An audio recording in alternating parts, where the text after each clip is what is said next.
নমস্কার বন্ধুরা, যিনারা ন্যাশনাল পেনশন স্কিমের অধীনে বিভিন্ন রকম ভাতা পান, যেমন বার্ধক্য ভাতা, বিধবা ভাতা, প্রতিবন্ধী ভাতা, তারা কিন্তু এখন অনলাইনের মাধ্যমে চেক করে নিতে পারবেন তাদের নামটি নথিভুক্ত রয়েছে কিনা।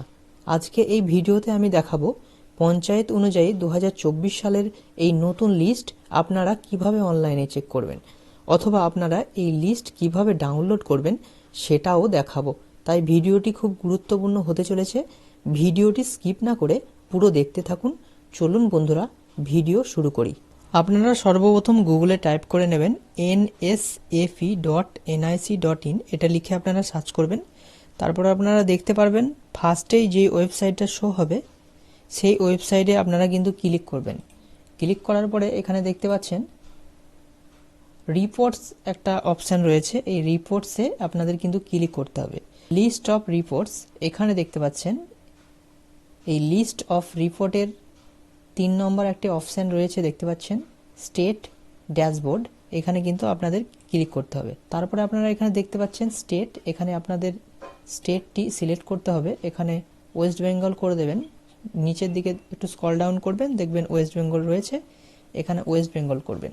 তারপরে এখানে স্কিম এখানে লেখা আছে, এখানে আপনাদের ক্লিক করতে হবে। এখানে দেখতে পাচ্ছেন অল স্কিম, এখানে অল স্কিম যদি আপনারা ক্লিক করেন তাহলে সমস্ত স্কিমের কিন্তু লিস্ট এখানে দেখাবে। তারপরে আপনারা দেখতে পাচ্ছেন এখানে 2 নম্বর অপশান রয়েছে, এখানে কিন্তু বৃদ্ধ ভাতার লিস্ট আপনারা যদি দেখতে চান তাহলে কিন্তু এখানে 2 নম্বর লিস্ট আপনাদের ক্লিক করতে হবে। তারপরে 3 নম্বরে দেখতে পাচ্ছেন এটা প্রতিবন্ধী ভাতার যদি আপনারা লিস্ট দেখতে চান তাহলে আপনাদের 3 নম্বর সিলেক্ট করতে হবে। তারপরে 4 নম্বরে এটা দেখতে পাচ্ছেন বিধবা ভাতা, বিধবা ভাতার লিস্ট দেখতে চাইলে এটা আপনাদের সিলেক্ট করে রাখতে হবে। তারপরে সর্বশেষে আপনারা দেখতে পাচ্ছেন ন্যাশনাল ফ্যামিলি বেনিফিট স্কিম, এটার যদি লিস্ট দেখতে চান তাহলে এখানে আপনাদের ক্লিক করতে হবে। আমি এখানে অল করে দিলাম। তারপরে এখানে আপনারা দেখতে পাচ্ছেন এরিয়া, এখানে এরিয়াটা সিলেক্ট করতে হবে। আপনারা যদি গ্রামের হয়ে থাকেন তাহলে এখানে 1 নম্বর অপশানটাকে সিলেক্ট করে রাখবেন, এবং আপনারা শহরের হয়ে থাকলে এখানে আরবান করবেন। তারপরে এখানে দেখতে পাচ্ছেন ক্যাপচার, এই ক্যাপচারটিকে আপনাদের কিন্তু সঠিকভাবে এখানে ফিল আপ করে দিতে হবে। আমি ক্যাপচারটিকে সঠিকভাবে ফিল আপ করে দিলাম। তারপরে এখানে দেখতে পাচ্ছেন সাবমিট, এই সাবমিট অপশানে আপনাদের কিন্তু ক্লিক করতে হবে।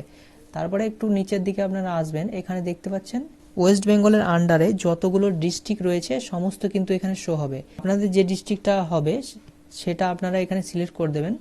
তারপরে এখানে দেখতে পাচ্ছেন এখানে ব্লক কিন্তু সিলেক্ট করতে হবে আপনাদের যেটা ব্লক হবে সেই ব্লকটা কিন্তু আপনারা এখানে সিলেক্ট করবেন। তারপরে আপনারা এখানে গ্রাম পঞ্চায়েতের নাম দেখতে পাবেন। আপনাদের যে গ্রাম পঞ্চায়েত হবে সেই গ্রাম পঞ্চায়েতের নাম কিন্তু আপনাদের এখানে ক্লিক করতে হবে।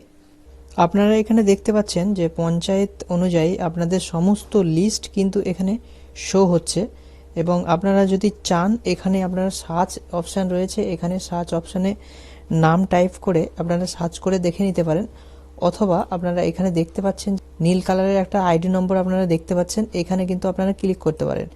এখানে ক্লিক করার সঙ্গে সঙ্গে আপনারা দেখতে পারবেন যে ওই ব্যক্তির সমস্ত ডিটেলস কিন্তু এখানে শো হচ্ছে, এবং এখানে স্ট্যাটাস দেখতে পাচ্ছেন এখানে অ্যাক্টিভ রয়েছে। তারপরে এখানে দেখতে পাচ্ছেন আপনারা লাস্ট পেনশন মাস, মানে এখানে লাস্ট পেনশন পেয়েছে নভেম্বরের 23 তারিখ, এখানে কিন্তু লেখা দেখতে পাচ্ছেন আপনারা এখানে দেখতে পাচ্ছেন এখানে আপনারা পিডিএফ এখানে ডাউনলোড করে নিতে পারেন। যদি আপনাদের প্রয়োজন হয়ে থাকে এখান থেকে পিডিএফ কিন্তু আপনারা ডাউনলোড করে নিতে পারেন। বন্ধুরা, এই ছিল আজকের ভিডিও। এই রকম গুরুত্বপূর্ণ ভিডিও সবার আগে পাওয়ার জন্য অবশ্যই চ্যানেলটিকে সাবস্ক্রাইব করে অল নোটিফিকেশান অন করতে যেন ভুলবেন না। আর আপনাদের অসংখ্য ধন্যবাদ জানাই এই ভিডিওটি প্রথম থেকে শেষ পর্যন্ত দেখার জন্য।